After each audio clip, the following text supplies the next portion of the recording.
This video gives a quick tutorial on setting up and using a printer for visit tickets and for ID cards. A Dymo label printer is a relatively cost-effective method for printing both. It uses a roll of continuous thermal receipt paper.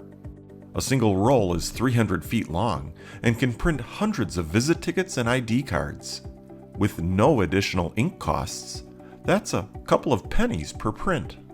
An additional option for the IDs is to use a dye sublimation printer for CR80 size plastic cards. They produce durable, professional IDs, but they are significantly more expensive and consume pricey dye film rollers.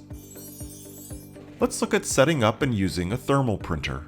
After installing the printer driver and plugging the printer into your PC, the most critical step is going into the system settings for printers and manage that printer by going into its printing preferences and changing orientation to landscape, and then clicking Advanced to change the paper size to continuous wide.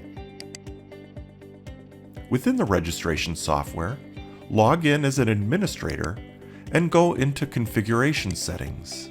We enable the feature by entering a visit ticket printer and/or an ID printer, and it's case sensitive.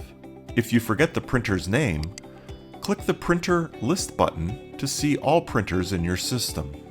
Then close the settings to test it out. Whenever you add a visit for a household, if the visit ticket printer is defined, the software confirms the first name and order number prior to printing the visit ticket. Simply click Print when done.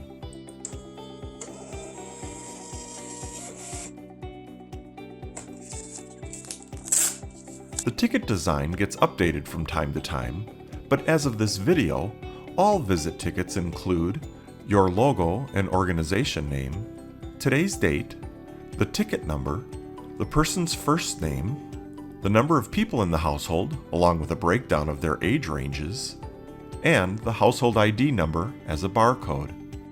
Additional information may also appear, including a TFAP indicator if they are eligible, any dietary restrictions checked off for that household, a birthday icon with age, and possibly a custom box, if these are configured for your site, a laundry icon, if configured for your site and the household took it this visit, a diaper icon, and a new indicator, if this is a new household visiting for the first time.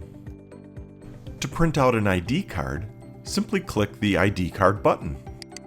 The software gives you an opportunity to adjust the name prior to clicking print.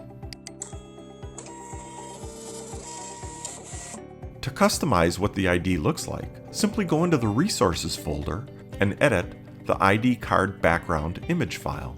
The top section can be anything you want.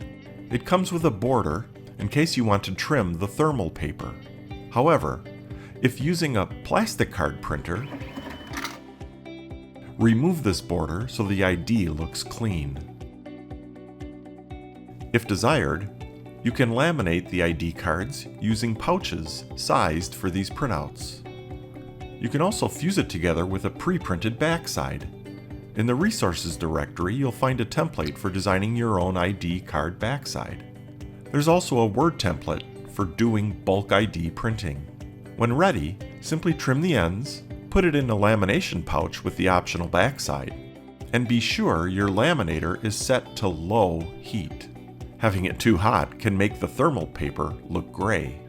If your laminator doesn't have a low enough heat setting, try placing the packet in a folded piece of paper prior to laminating, effectively shielding it from some of the heat. If you have any questions, please contact us. We'd love to help.